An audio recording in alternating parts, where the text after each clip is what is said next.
કોનો પ્રભાવ પડ્યો છે? આ જીવનો. માણસ સારા કામ કરીને આવે તો એની હવા છે ને ચારે બાજુ ફેલાય, અને ખરાબ કામ કરીને બિચારો ઉત્પન્ન થવાનો હોય તો તે રીતે હવા ફેલાય. આમ તો આપણને અમર થવું હશે તો કેવા કામ કરવા પડશે? બાકી ઠીક છે, થોડી વાર આપણા કોઈ વખાણ કરે એમાં આપણે અમર નથી થવાના. વખાણ તો આપણા દાદા પરદાદાના થતા હતા ને, પણ એટલા અમર નામ નથી થયા. હજારો લોકોના દાદા પરદાદા હતા, બધાના દાદા પરદાદાના નામ અમર નથી થયા. અમર નામ કરવા માટે તો માણસને દિલથી સત્કર્મ કરવા પડે, આંસુ લૂછવા પડે દુખિયાઓના, કંઈક કામો કરવા પડે, ત્યારે માણસ પેઢીઓ દર પેઢીઓ પછી પણ એને ભૂલે નહીં, યાદ કર્યા કરે કે આ માણસ ખરેખર પરગજુ હતો, સુંદર હતો. તો આ વિચારે છે, શું નામ છે દેવીનું, એ રાણીનું? હા, મૃગાવતી. તો એ રાણી વિચારે છે કે હવે રાજા મારું નામ નથી લેતા. પહેલાં તો કેટલું સરસ રીતે મારું સંબોધન કરી અને નામ લેતા હતા, કેટલી મીઠાશથી વાત કરતા હતા. તો હવે મારે કરવું શું? મારા ખ્યાલ પ્રમાણે તો જ્યારથી મારી કુક્ષીમાં જીવ આવ્યો છે કોઈ પણ, ત્યારથી આ રાજા મારાથી બિલકુલ બોલવાનું, ચાલવાનું, પૂછવાનું બધું બંધ કરી નાખ્યું છે. આ ગર્ભનું જ કારણ છે એમ મૃગાવતી દેવીએ અનુમાન કર્યું. પછી વિચારે છે હવે શું કરું? હવે હું એક કામ કરું, આ ગર્ભને જન્મે એ પહેલાં જ એને પતાવી નાખું. એ પોતે વિચારે છે. આ શાસ્ત્રમાં શબ્દ આપ્યા છે સાતના. એનો મતલબ એ કરે છે કે જીવ છે ગર્ભમાં, એના ટુકડા કરી નાખું કોઈક એવી ઔષધિ લઈને. પછી યાતના, અખંડ રૂપથી મારે ગર્ભપાત કરાવી નાખવો, એટલે આખો બાળક નીકળે. યા તો ટુકડા કરી નાખું, યા તો એમ જ. પછી ગાલના, શાસ્ત્રીય શબ્દો રહેલા છે. ગાલના મતલબ કે એવી કોઈક દવા લઉં કે ગર્ભ જે છે એ પ્રવાહી થઈ જાય, ગળી જાય. મારણા, યા તો હું કોઈક એવા પ્રયોગ કરું, મરી જાય, ગળી જાય, મરી જાય, ટુકડા થઈ જાય, યા તો આંખો બહાર નીકળે. પણ કોઈ પણ હિસાબે મારી કુક્ષીમાં જે જીવ રહેલો છે એને મારે રાખવો નથી, નષ્ટ કરી નાખવો છે. એટલે એણે કોઈક દાસીને કીધું હશે કે આ કામ કર, કોઈક વૈદ પાસે જા, સાતના, પાતના, મારણા આવા કોઈ પણ પ્રયોગથી એ ગર્ભ ખલાસ થઈ જાય, નષ્ટ થઈ જાય. તો દાસીઓ લાવી હશે ક્યાંકથી દવા બવા, ઔષધો બૌષધો, એનું અનુસેવન કર્યું, વાપર્યા ઔષધ, પણ એ જીવ એના ટુકડા ન થયા, એ ગળ્યો નહીં, મર્યો નહીં, કાંઈ ન થયું, આમને આમ પડ્યું હતું. ઘણા જીવ એવા ભારે કર્મી હોય ને, ગમે તેટલા પ્રયોગો થાય ને તો પણ એ મરે નહીં, ગળે નહીં, નષ્ટ ન થાય. એ બધા પ્રયોગો એના નિષ્ફળ ગયા. પછી વર્ણન કરે છે સૂત્રકાર કે કુક્ષીમાં જીવ છે કેવી હાલતમાં છે. હું જરાક તમને ઝલક આપું. ગર્ભસ્થ તે બાળકની 8 નાડીઓ અંદર તરફ વહી રહી હતી. 8 નાડીઓ, 8 નાડીઓ બહાર તરફ વહી રહી હતી.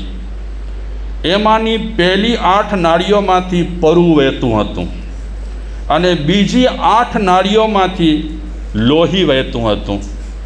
આ નાડીઓમાંથી 2 નાડીઓ કાનમાં, છિદ્રોમાં, 2 નાડીઓ આંખના છિદ્રોમાં, 2 નાડીઓ નાકના છિદ્રોમાં તથા 2 નાડીઓ ધમની એટલે હૃદયમાં વારંવાર પરુ અને રુધિરનો સ્ત્રાવ થતો હતો. ફેંકી રહી હતી એ નાડીઓ પરુ ને રુધિર મતલબ લોહી. જોઈ લો, આ બાળકને જન્મ્યો નથી એનાથી પહેલાં એને ભસ્મક રોગ થયો. જન્મ્યા પહેલાં. ભસ્મક એટલે માણસ ગમે તેટલું ખાય, થોડી વાર પછી એને ભૂખ લાગે, કકડીને ભૂખ લાગે, બહુ જ ભૂખ લાગે. આ ભસ્મક રોગ કહેવાય. આ બાળક જન્મ્યો નથી એનાથી પહેલાં એને ભસ્મક રોગ લાગ્યો છે. એટલે જે તે ખોરાક માં લે છે એ ખોરાક બે રૂપે રૂપાંતરિત થાય છે, પરુ રૂપે અને લોહી રૂપે, અને એ બાળક ગળી જાય છે. પાછો એ પોતે બારે કાઢે છે, પાછું એ જ ગળી જાય છે. આવી એ બાળકની જન્મ પહેલાંની હાલત સૂત્રકાર બતાવે છે. અને એ પછી 9 માસે એ છોકરાનો જન્મ થયો. જન્માંત આપણે સાંભળી ગયા છીએ તે રીતે. કેવલ આખા શરીરમાં આકાર સિવાય કોઈ પણ અંગ ઉપાંગ ન હતા. વિકૃત, બેડોળ, આંધળો, કોઈ પણ જુએ તો ભયભીત થઈ જાય, ત્રાસી જાય એવું એ બાળકનું પિંડ હતું. માણસ જુએ તો એકદમ એટલો વ્યાકુળતા આવે કે હું શું જોઈ રહ્યો છું. મૃગાદેવી ધાવ માતાને કહે છે કે આ બાળકને હું કેમ રાખી શકું, જેને જોતાં પણ આપણને એકદમ ભય લાગે છે. તું એક કામ કર, એકાંતમાં એને ઉકરડા પર ફેંકી આવ, કોઈને ખબર ન પડે તેમ. કોર કમાયો એ કાંઈ રાઠોડ કમાણું કર. શું કમાવ્યું એણે? કાંઈ કમાવ્યું? કાંઈ નથી કમાવ્યું. જોઈ લો, જમીનો ત્યાં રહી ગઈ છે, માણસોને લૂંટ્યા છે, બધો માલ સામાન ત્યાં રહી ગયો છે. બિચારો એક સાગરોપમ સુધી નરકમાં ભોગવી આવ્યો, ખરાબ પરિસ્થિતિ, અને હવે લોચો થયો છે, માંસનો લોચો. દાસીને કહી દીધું ફેંકી આવ. તો એ દાસીએ હા પાડી કે ભલે. પણ દાસી વિચારે છે રાજાને તો વાત કરવી પડે ને. એટલે દાસી રાજા પાસે ગઈ કે આવી રીતે મહારાણી કહે છે જીવ જેનો જન્મ થયો છે એ વિકૃત છે, જોતાં કોઈને નહીં ગમે, ભય લાગશે, તો એને અમે ઉકરડા પર ફેંકી આવીએ. રાજા કે ઉકરડા પર ન ફેંકાય, ચાલો હું રાણી પાસે ચાલું છું. એટલે રાજા રાણી પાસે આવ્યા અને રાણીને કહે છે આ પહેલો સંતાન છે, અને પહેલો સંતાન તને ઉકરડા પર ફેંકી દેશો તો પછી ભાવિમાં સંતાનની સ્થિરતા નહીં રહે, અર્થાત બીજા સંતાનોને પણ હાનિ થશે, હાનિ પહોંચશે. એના કરતાં એમ કરો, ફેંકવાને બદલે આપણા મહેલમાં પેલો છે બોયરો, ત્યાં આપણે રાખી દઈએ અંડરગ્રાઉન્ડમાં. એનો જેટલો આયુષ્ય હશે એટલો ભોગવશે. ફેંકવાથી આપણને નુકસાની થશે, ભવિષ્યની આપણને જોવાનું છે, ભવિષ્યનું પણ.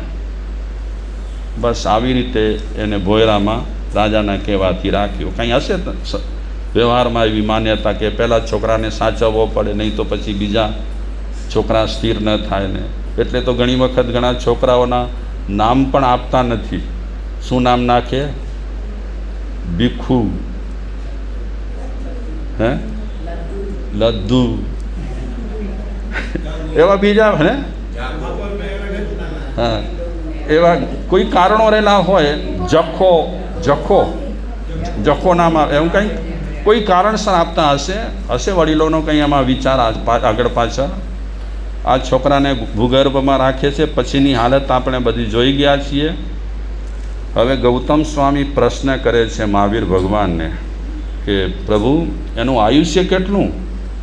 આવી રીતે પરુ નીકળે શરીરમાંથી, ખાધા પછી પાછો એ પરુ પોતે ખાઈ જાય, આવી હાલત ક્યાં સુધી? ભગવાન કહે છે ગૌતમ એનું આયુષ્ય 26 વર્ષનું છે. 26 વર્ષ પછી એ બિચારો ગુજરી જશે અને ત્યાર પછી ભગવાન એ શું થશે? ત્યાર પછી એ સિંહ થશે, જાનવર થશે. અને સિંહ થયા પછી એક નિયમ રહેલો છે કે આ ક્રૂર પ્રાણી કહેવાય અને એના માટે નિશ્ચિત છે નરક. પહેલી નરકમાં જઈ શકે એટલે એ પહેલી નરકમાં જશે. ત્યાંથી નીકળી એ સર્પ થશે. સર્પમાં પણ ઘણી ઘણી જાતિઓ હોય. તો એ શરીર સૃપ થશે એટલે છાતીના બળથી ચાલનારો સર્પ થશે. અને ત્યાર પછી નરકમાં જશે, બીજી નરકમાં. અને પછી પક્ષીઓની યોનિઓમાં જશે, ભટકશે આમ. પછી વળી પાછો એ ત્રીજી નરકમાં જશે. ત્યાં સ્થિતિ એની ઘણી હશે 7 સાગરોપમની. તો ત્યાંથી વળી પાછો એ સિંહ થશે. જુઓ તો ખરા એની રખડપટ્ટી. પછી પાછો ચોથી નરકમાં જશે. પણ જૈન શાસ્ત્રનો એક નિયમ છે, ગમે તેવો પાપી માણસ હોય, જ્યારે એકદમ એન્ડ આપે ને ત્યારે એને મોક્ષ સુધી લઈ જાય. એ જૈન શાસ્ત્રની એક લાક્ષણિકતા છે. ગમે તેવો પાપી માણસ હોય, છેવટે એનું જીવન સુધાર્યા પછી સવળે માર્ગે વાળે અને સારે માર્ગે વાળ્યા પછી એને અંતે મોક્ષની વાત કરે. આ જૈન દર્શન છે. કોઈને વચ્ચે પગાવી ન દે. અને હંમેશા જૈન શાસ્ત્રો છે જે કાંઈ વાત કરે એ ટોપ ટુ બોટમ, પગના નખથી લઈ કરી અને માથાની ચોટી સુધી વાત કરે, વચ્ચે અધવચ્ચે કોઈ વાત છોડે નહીં. આ એક લાક્ષણિકતા છે જૈન દર્શનની. તો આ ભલે આટલો પાપી છે.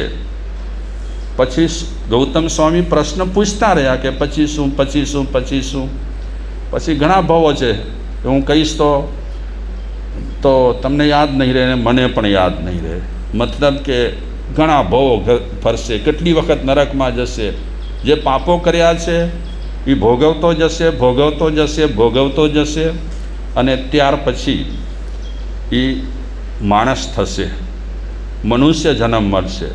અને મનુષ્ય જન્મ મળ્યા પછી આ બધી વાતો કેટલાની છે? વર્ષો નહીં, કેટલાય સમયની. પછી એ માણસ થશે. અને માણસ થયા પછી સાધુ જન ઉચિત એનામાં સદ્ગુણો આવશે. અને સદ્ગુણો આવ્યા પછી ભવિષ્યમાં એ જૈન સાધુ પણ થશે, મતલબ કે અણગાર થશે. અણગાર થયા પછી સાધના કરશે. અને સાધના કર્યા પછી અંતે એકાદ ભાવ દેવલોકના કરી મહાવિદ્ય ક્ષેત્રમાં જઈ અને ત્યાં દીક્ષા લઈ અને મોક્ષ જશે. આ જૈન દર્શન. આવો પાપી માણસને ક્યાં છેલ્લે પહોંચાડે? ત્યાં પહોંચાડે. એટલે જૈન દર્શન છે એ નેગેટિવિટી નથી રાખતો. એ હરેકમાં વિધેયાત્મક વાત કરે. ભલે માણસ ગમે તેવો ખરાબ હોય, એ ખરાબ માણસ પણ ભવિષ્યમાં ગમે ત્યારે સુધરી શકે છે અને સારો બની શકે છે. એટલે ચાન્સીસ બધા માટે છે. એટલે તો ભગવાન કહે છે કોઈનો તિરસ્કાર ન કરો. આજે જે ખરાબ છે કાલે એકદમ ટોચે પહોંચી જશે, કાંઈ ન કહેવાય. તો આ સાથે સુધર્મા સ્વામી જંબુ સ્વામીને કહે છે કે ભગવાન મહાવીર પાસે મેં સાંભળ્યું હતું દુઃખ વિપાકનું આ પહેલું અધ્યયન. એ મેં જે રીતે સાંભળ્યું હતું, કોની પાસેથી? મહાવીર સ્વામી પાસેથી. એ રીતે હે જંબુ મેં તને સંભળાવ્યું. આ સાથે આ પહેલું અધ્યયન દુઃખ વિપાકનું આપણે અહીં વિરામ આપીએ છીએ.